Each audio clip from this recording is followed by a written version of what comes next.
Hello guys, welcome back into my YouTube channel DG Education Hub.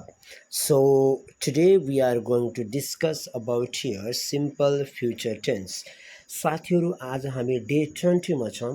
विगत केही समयदेखि हामी 30 डेज इङ्ग्लिस कोर्समा छौँ र आज डे 20 हामी टेन्समा सिम्पल फ्युचर टेन्स जसलाई हामी नेपालीमा सामान्य भविष्यकाल भन्छौँ। साथीहरू हामी यसलाई सामान्य भविष्यकाल भन्छौँ र यसले कुनै पनि काम भविष्यमा हुनेछ भन्ने जनाउँछ। कुनै पनि वाक्यको अन्त्यमा यदि तपाईँको क्रियापदमा जानेछु है, जानेछु, त्यस्तै गरी चाहिँ खानेछु, नेछु र नेछौँ यस्ता शब्दहरू प्रयोग भयो भने नेछु, नेछौँ, नेछन्, नेछिन् यस्ता क्रियापदहरू प्रयोग भएको खण्डमा हामी सिम्पल फ्युचर टेन्स हो भनेर थाहा पाउँछौँ। त्यो वाक्य सिम्पल फ्युचर टेन्स हो भनेर हामी थाहा पाउँछौँ। सो सिम्पल फ्युचर टेन्सको वाक्य बनाउने स्ट्रक्चर के हो साथीहरू? Subject plus will shall plus V1 plus object. यसमा भर्बको पहिलो रूप प्रयोग हुन्छ, जस्तै eat इट के प्रयोग हुने भयो साथीहरू? जस्तै eat इट प्रयोग हुने भयो। त्यस्तै go भनेको भर्बको हामी पहिलो रूप यसमा प्रयोग गर्दछौँ।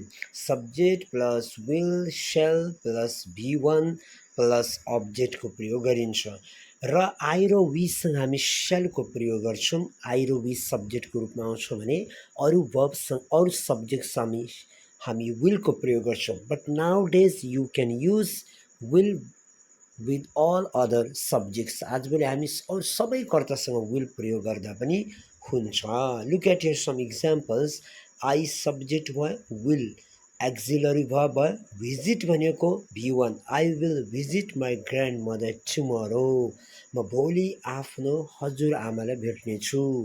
र सिम्पल फ्युचर टेन्समा भविष्यलाई जनाउने शब्दहरू प्रयोग गरिन्छ, जस्तै tomorrow, next day, next week, next month, next year. यस्तो चाहिँ टाइम इन्डिकेट गर्ने चाहिँ शब्दहरूको प्रयोग गरिन्छ। She will start her new job next week. उनीले आफ्नो चाहिँ नयाँ जागिर आउँदो हप्ता सुरु गर्ने छिन्। So next week future time. Subject she, auxiliary verb will, start V1। They will play football in the evening. साँझमा तिनीहरूले फुटबल खेल्नेछन्। सो दे अनि subject will auxiliary verb play V1 football in the evening. यो सबै चाहिँ अब्जेक्टको रूपमा काम गर्छ। We will go to the market on Saturday. We subject will auxiliary verb go V1 other words. He will read the book tonight. आज साँझ उसले टुनाइट आज साँझ उसले पुस्तक पढ्नेछ भन्ने आयो। So these are some of the example of simple future tense. यिनी चाहिँ सामान्य भविष्यकालका केही उदाहरणहरू हुन् साथीहरू।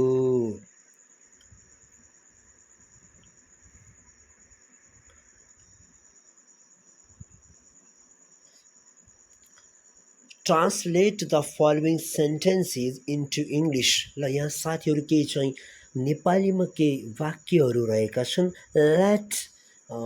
Late them translate into English. इङ्ग्लिसमा ट्रान्सलेट गरौँ।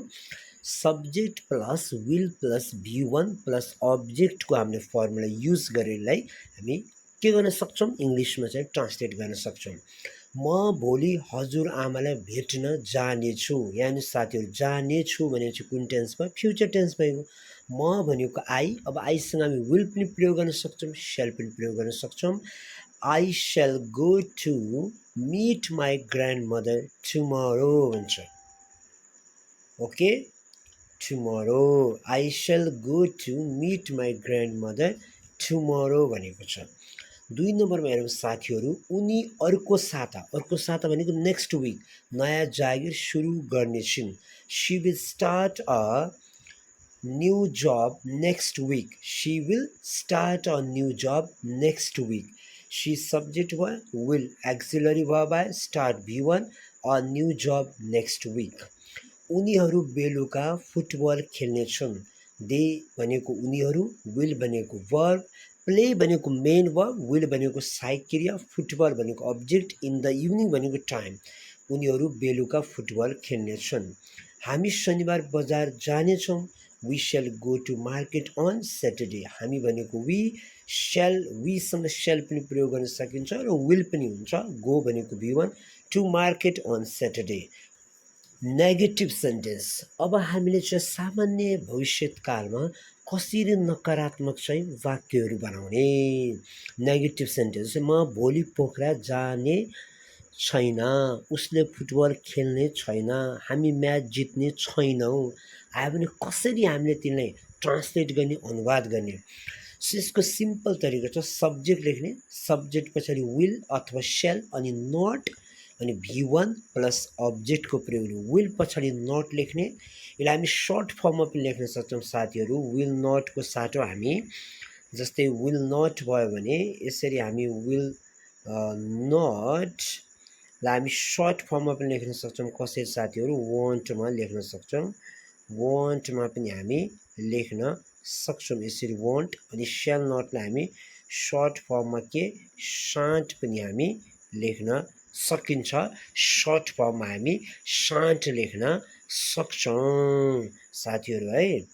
So look at here how to make negative sentences. कसरी बनाउने। म भोलि स्कुल जाने छैन, म भनेको आई। अब विल नट हुन्छ, यसलाई सर्ट फर्ममा हामी के लेख्छौँ साथीहरू, वोन्ट लेख्छौँ। अब V1 त्यस पछाडि I won't go to school tomorrow. उनीहरू हामीसँग खाना खाने छैनन्। उनीले, उनी भनेको उनीले हामीसँग खाना खाने छैनन्। हि अब विल नटको ठाउँमा वन्ट अनि खानुलाई हामी इट पनि लेख्छौँ, ह्याभ पनि लेख्छौँ। He want have food with us, हामीसँग, विथ अस अब्जेक्टमा अस। उनीहरू आज फुटबल खेल्ने छैनन्। उनीहरू भनेको दे, विल नटको ठाउँमा वन्ट प्रयोग गर्ने, they want play football today, आज भनेको टुडे।